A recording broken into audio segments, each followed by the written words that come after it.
Boa noite a todos, que a graça, que a paz do nosso Deus, ela continue conosco, que possamos tão somente continuar na presença de Deus, nos alegrando, confiando nas suas promessas e sabendo que, meus queridos, o nosso Deus está vivo. E por Ele estar vivo, eu creio, estamos aqui com chuvas, né? Louvado seja Deus. Não sabemos como está a conexão para vocês, mas o importante é o seguinte, é anunciar a palavra de Deus. O mais importante hoje é estarmos aqui para trazermos algo para o povo de Deus. A você que nos escuta, é um privilégio nosso, mas ao mesmo tempo, estejamos nós atentos ao que Deus quer falar conosco nesta noite. A priori, temos que orar. Pai, bendizemos o Teu nome, porque sabemos, Deus, que tudo há um tempo determinado. Acreditamos, Senhor, que as nossas vidas estão em Tuas mãos e quer vivamos, quer morramos, somos do Senhor. E o nosso maior privilégio, Senhor, é termos o nosso nome escrito no livro da vida. Dá-nos a direção nesta noite, Senhor, que possamos falar não aquilo que as pessoas querem ouvir, mas aquilo que necessitamos ouvir. Nos inspira pelo Teu Espírito. Dá-nos a Tua direção. Em Cristo Jesus oramos. Amém. Amados e amadas, simpatizantes do Evangelho, pessoas que nos acompanham nesta noite, estamos verificando que nos últimos dias estamos sendo bombardeados com tantas notícias de Jó, com tantas notícias negativas. E como as pessoas têm preenchido as suas mentes com notícias ruins. E como as notícias ruins, elas estão fazendo parte do dia a dia das pessoas. E por conta disso, você liga a sua TV Covid-19. Você abre o seu celular Covid-19. Você abre o seu computador Covid-19. E as notícias são as piores possíveis. E o mais interessante é que as pessoas trazendo isso para suas mentes, nós podemos comprovar, irmãos, que nós somos abastecidos por aquilo que nós escutamos ou visualizamos. Então, se trazemos coisas positivas para a nossa mente, se trazemos coisas boas para a nossa mente, certamente nós iríamos reagir de formas diferentes. Mas são tantas notícias ruins que a gente termina se acostumando com as coisas ruins e esquecemos que não podemos deixar de lado aquele que é especial. Não podemos esquecer que Jesus é o centro da história, não podemos esquecer que Jesus é o dono da história, não podemos esquecer que Ele sempre estará conosco, não podemos esquecer que Ele é Senhor sobre toda e qualquer situação. Mas aí eu fiquei pensando, eu digo, meu Deus, o que é que as pessoas estão nesse momento tão ociosas, tão temerosas, estão tão apavoradas? E aí, orando ao Senhor nesta tarde, veio Lamentações 3:21. E a Bíblia nos diz, eu quero trazer à memória aquilo que me traz esperança. Eu quero trazer à memória aquilo que traga esperança para mim. Chega de tantas notícias ruins. Eu quero trazer à memória aquilo que Deus já fez e continua fazendo no nosso meio. Eu quero trazer à memória aquilo que me traz esperança. Eu não posso esquecer, irmãos, que o nosso mundo passou por várias pestes, entre elas a peste negra. Entre elas foram cóleras, H1N1, HIV. Por não esquecer a tuberculose e tantas outras pragas que vieram ao mundo. Mas de todas elas nós passamos, estamos aqui. Então nós não podemos esquecer ou tornar comum aquilo que é a nossa razão de viver, que é a palavra de Deus. A palavra de Deus, ela foi ontem, é hoje e será eternamente e sempre será a razão da nossa vida. Então eu quero trazer à minha memória aquilo que me traz esperança. Eu quero trazer à minha mente aquilo que o meu Deus pode fazer. Eu quero trazer à minha mente aquilo que o Senhor já fez com o seu povo, trabalha no meio da sua igreja. Eu quero trazer à minha memória aquilo que me traz edificação na palavra. Eu não posso deixar que o meu Senhor Jesus se torne uma coisa comum. Eu não posso deixar que a palavra de Deus seja uma coisa corriqueira. Eu não posso esquecer das promessas que Deus já me garantiu pela sua palavra. Eu quero trazer à memória aquilo que me traz esperança. Meus queridos, e aí eu pensei, eu digo, meu Deus, o que nós podemos trazer para o teu povo? Diante de tantos caos e diante de tantas notícias, o que é que eu posso trazer para o teu povo? E aí me veio 3 palavras: ousadia, coragem e determinação. Em momentos, irmãos, de adversidades, nós precisamos confiar no nosso Deus. Em momentos de adversidades, temos que testificar a nossa fé. Eu tenho que sempre recordar às pessoas que nos escutam, e principalmente a mim mesmo, que o meu Redentor vive. E aí, eu quero trazer para vocês nesta noite 3 palavras apenas: ousadia, coragem e determinação. Eu quero que você, nesta noite, memorize essas 3 palavras. Nós precisamos ter ousadia, precisamos ter coragem e precisamos ter determinação nos momentos das adversidades. Afinal, os grandes homens de Deus se destacaram ao mostrarem a sua fé e toda a sua dependência de Deus exatamente nos momentos de terríveis adversidades. O primeiro exemplo que eu quero trazer para você é de um homem que teve uma ousadia sobrenatural. E este homem que marcou a história, esse homem que certamente é muito conhecido pelo mundo cristão, ele foi escolhido entre os 12 apóstolos. E o nome dele? Pedro. E por que Pedro foi tão destacado? Porque ele teve ousadia. Quando nós vamos analisar a palavra de Deus, vamos ver que Pedro, em todos os determinados momentos, quer em firmeza ou em fraquezas, Pedro sempre aparecia, porque ele tinha ousadia. Ah, mas cortou a orelha de Malco, mas se apresentou. Ah, mas se apresentou. O importante de Pedro é que ele sempre tinha a característica de um vencedor, de alguém que ia, de alguém que tinha ousadia, de alguém que tinha o espírito de liderança. O homem e a mulher de Deus não podem esquecer das promessas de Deus e da ousadia que pelo Espírito nós temos pela sua palavra. E o livro de Mateus, capítulo 14, dos versículos 23 ao 33, olha o que a palavra nos diz. E despedida a multidão, subiu ao monte para orar à parte, e chegada a tarde, estava ali só. E o barco estava já no meio do mar, açoitado pelas ondas, porque o vento era contrário.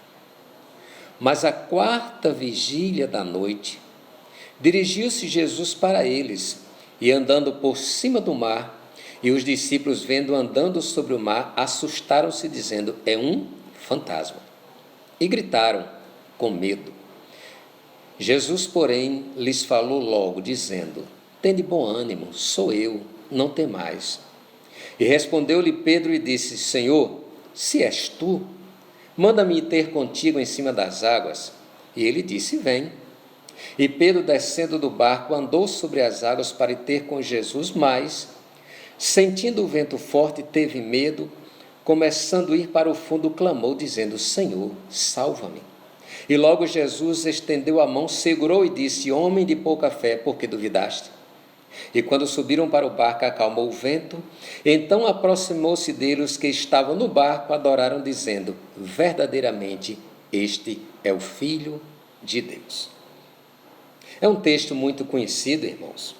É um texto bastante trabalhado nos púlpitos das igrejas.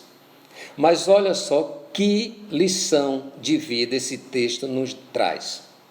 Primeiro, o texto nos mostra que aqueles homens estavam em um barco. Jesus veio se aproximando deles.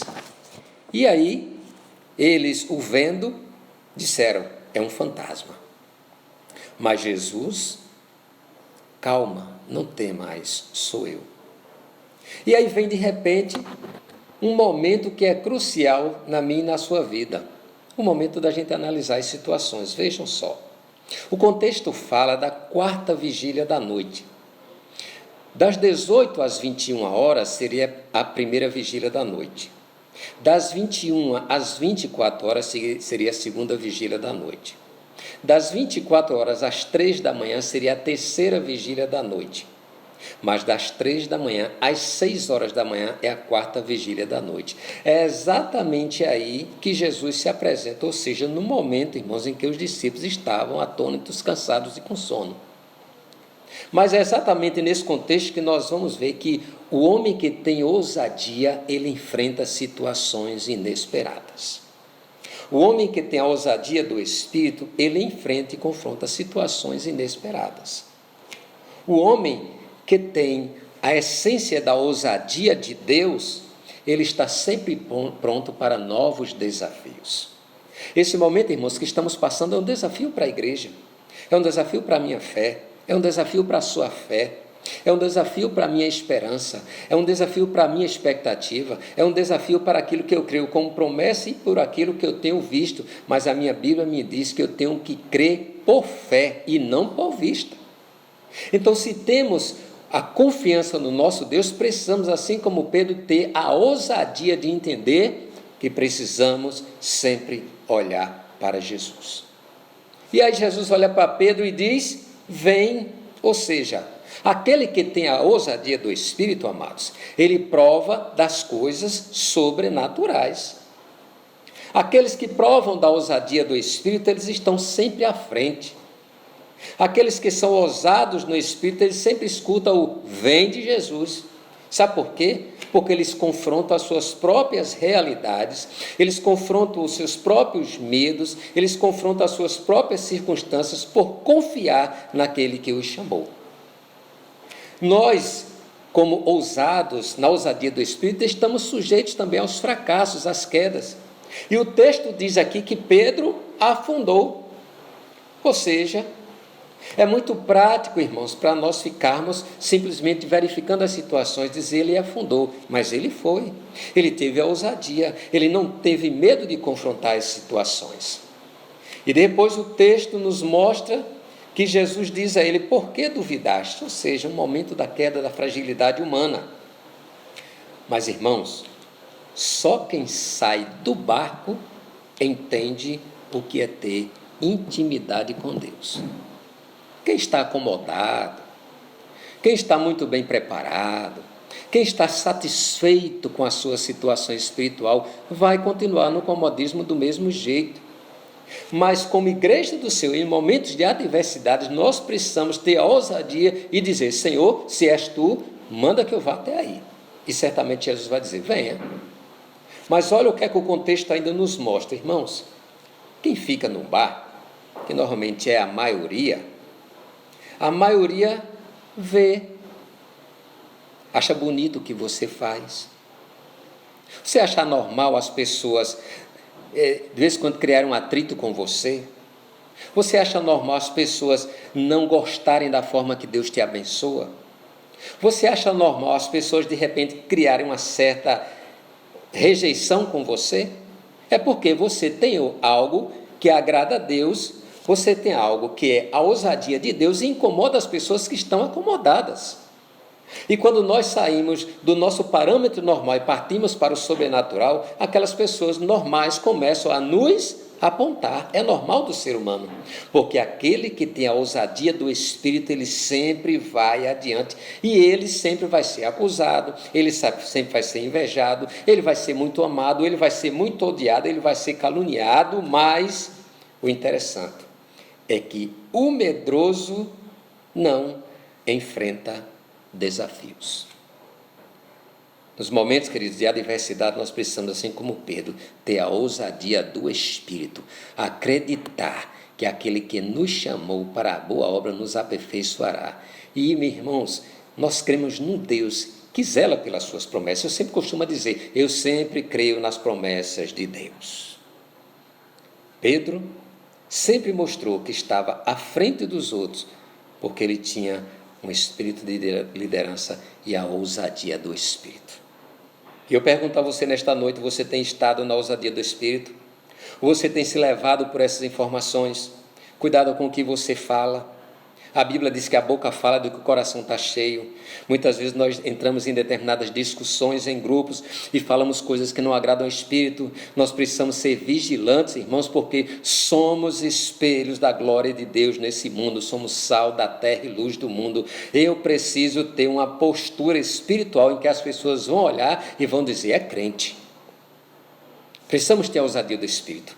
Não podemos entrar no linguajar do mundo, não podemos entrar nessa linguagem do mundo, nem nesse pensamento que tudo está se acabando. Não, eu tenho que crer que o meu Redentor está ciente, está controlando toda essa situação. Mas aí também eu tenho que falar de coragem. E quando eu venho falar de coragem, irmãos, eu não posso esquecer de um homem chamado Davi. O livro de 1 Samuel, capítulo 17, a Bíblia nos diz que Davi estava na casa do seu pai Jessé. Mas aí de repente o seu pai Jessé o manda ou o chama, porque ele tinha que levar os mantimentos para os seus irmãos que estavam na guerra com os filisteus.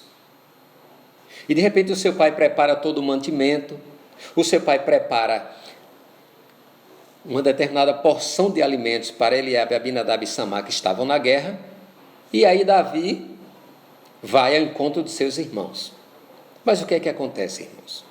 Quando Davi chega no contexto da guerra, a Bíblia nos diz que Davi escuta que havia um incircunciso filisteu chamado Golias, que estava desafiando e menosprezando o povo de Deus.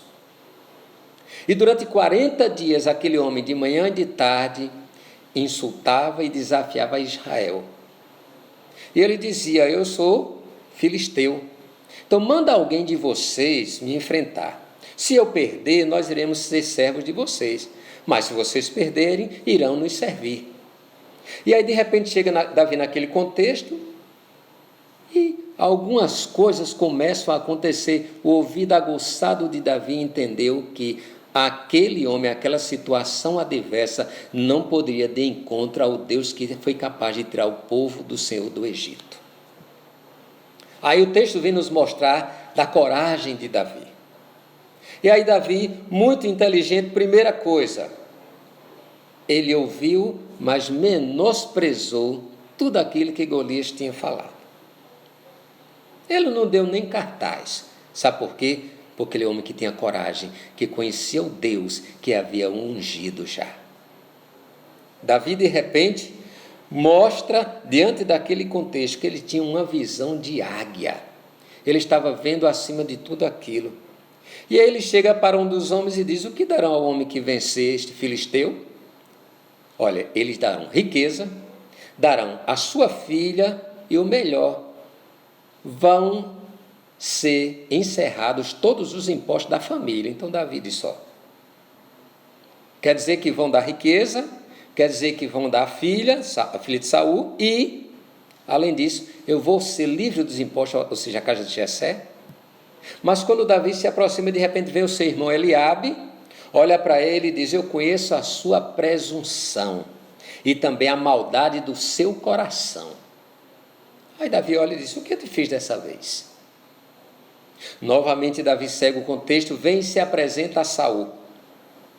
E aí Saul olha para ele e vê-o como um menino frágil, e aí ele diz: não, eu estava no campo e matei um leão, matei um urso. Saul ouve todo o seu discurso, coloca a sua vestidura de guerra, mas Davi ficou perdido dentro da vestidura, porque na verdade o homem que tem toda a ousadia e a coragem de Davi, ele não precisava da armadura do homem, ele já estava com a armadura de Deus em suas mãos, em sua vida. Querido, você já tem a armadura de Deus. Você não precisa de armadura nenhuma, você já tem a armadura de Deus. E o texto diz que Davi pega 5 pedrinhas, coloca no seu alforje, vai de encontro àquele filisteu, coloca uma pedra em sua funda. Sabe o que é que acontece? Pela coragem de Davi, Golias, aquele que olhou para ele e o menosprezou, cai. E quando cai, Davi não perdeu tempo. Ele não olhou a circunstância nem a adversidade. Pegou a própria espada de Golias degolou a sua cabeça e encerrou ali aquela situação de humilhação para o povo de Deus. Sabe por quê, queridos? Porque Davi entendeu, ele entendeu que nós não podemos ter como comum aquilo que é sobrenatural. Ele sabia que Deus estava acima de toda e qualquer situação. Quem é este incircunciso para afrontar o exército do Deus vivo? Sabe o que acontece depois? O texto nos mostra que Davi é chamado, é aclamado, fica com Saul, e nós sabemos posteriormente a ousadia, a coragem de Davi foi tão grande que cantaram: Saul matou milhares, mas Davi matou 10 milhares. Queridos, quando nós temos a plena convicção da ação de Deus em nossa vida, nós entendemos que não podemos ter por natural aquilo que é especial. Especial para a vida do cristão é a palavra de Deus, são as promessas de Deus. Todas essas coisas vão passar, não esqueçam, mas nós não podemos deixar de lado o legado que já temos, a nossa fé no Senhor Jesus Cristo. E como estamos falando de ousadia, coragem e determinação, houve um homem na Bíblia também, que eu posso trazer para esse contexto, que teve uma determinação em um momento de grande atrocidade, e este homem foi Gideão. Lá em Juízes capítulo 7, irmãos, a Bíblia nos mostra que os midianitas estavam arrasando todos os campos de alimentos dos judeus, ou de Israel. E eles plantavam, os inimigos vinham, tomavam e acabavam. E todas as plantações eram acabadas, assim Israel foi ficando pobre. Mas de repente havia um homem que, diante de toda aquela adversidade, ao contrário do que muitos pensam, ele estava malhando o trigo no lagar. E a Bíblia diz, irmãos, que Deus envia o anjo, chega para ele e diz: varão valoroso, o Senhor é contigo. Meu querido, diante daquela situação, esteja no ponto de sentinela. O Senhor é contigo, varão valoroso. O Senhor é contigo, varoa valorosa. Deus é contigo nessa peleja, por mais que o inimigo esteja tragando, por mais que o inimigo esteja ceifando, por mais que o inimigo esteja trazendo situações adversas, nós cremos o seguinte: o Senhor é contigo. E aí Gideão é chamado por Deus para enfrentar todo o exército. E aí o texto nos mostra, naquele contexto, que os midianitas, irmãos, eles tinham 135 mil homens à disposição daquele exército. Mas quantos homens Gideão tinha para enfrentar aquele exército? 32 mil. Se formos trazer para a matemática, daria uma média de 4,21 homens para enfrentar o outro. Ou seja, para cada um israelita, 4,1 filisteu, vamos dizer 5, estaria até numa média. Mas aí de repente Deus chama Gideão e disse: não, tem muita gente, para que de repente o meu povo não diga venci com a minha força. Deus olha para a ousadia e para a determinação de Gideão, e ele, nesse contexto, nos mostra que para ele vencer as nossas guerras, para ele vencer os nossos inimigos, ele está apenas aguardando que haja uma determinação da nossa parte. E aí Gideão se dispõe para Deus. Deus olha e diz: olha, os medrosos e os tímidos, Gideão, diga que volte. Sabe quantos voltaram? 22 mil. Mas aí restaram 10 mil para enfrentar 135 mil homens. Deus diz: é muito. O que, querido? Você, com Deus, em uma guerra, você sempre será a maioria. Mas aí Deus olha e diz: olha, Gideão, aqueles que se ajoelharem para tomar água, esses podem mandar voltar. Agora, aqueles que lamberem, esses ficam. E de repente 9.700 homens se ajoelham, ou seja, estavam numa exposição desguarnecida do inimigo, não estavam preparados para uma grande guerra. Restaram apenas os 300. E foi com 300 homens que o povo de Deus venceu aquela guerra. Ou seja, para cada homem eram apenas 450. Mas conforme nós dissemos, você com Deus sempre será a maioria. Você com Deus sempre será a maioria. Você com Deus sempre terá prioridade. Mas você precisa ter ousadia, coragem e determinação. Não esqueça, é necessário que você, como homem de Deus, como mulher de Deus, tenha coragem, ousadia e determinação. Não esqueça, Deus está no controle. E aí, meus queridos, o texto nos mostra que aquela guerra, Deus vence, mostra ao seu povo que não é pela quantidade, mas sim pela determinação de homens e mulheres prontos a colocarem suas vidas diante do Senhor. Eu quero hoje trazer para você uma seguinte pergunta. Este momento certamente vai passar. Mas que lição de fé, de determinação, de ousadia, de coragem nós vamos deixar para os nossos? Que lição você vai deixar para o seu filho da sua fé? Que lição você vai deixar para o seu esposo da sua fé? Que lição você vai deixar para a sua esposa da sua fé? Como seu filho vai olhar para você nesse momento?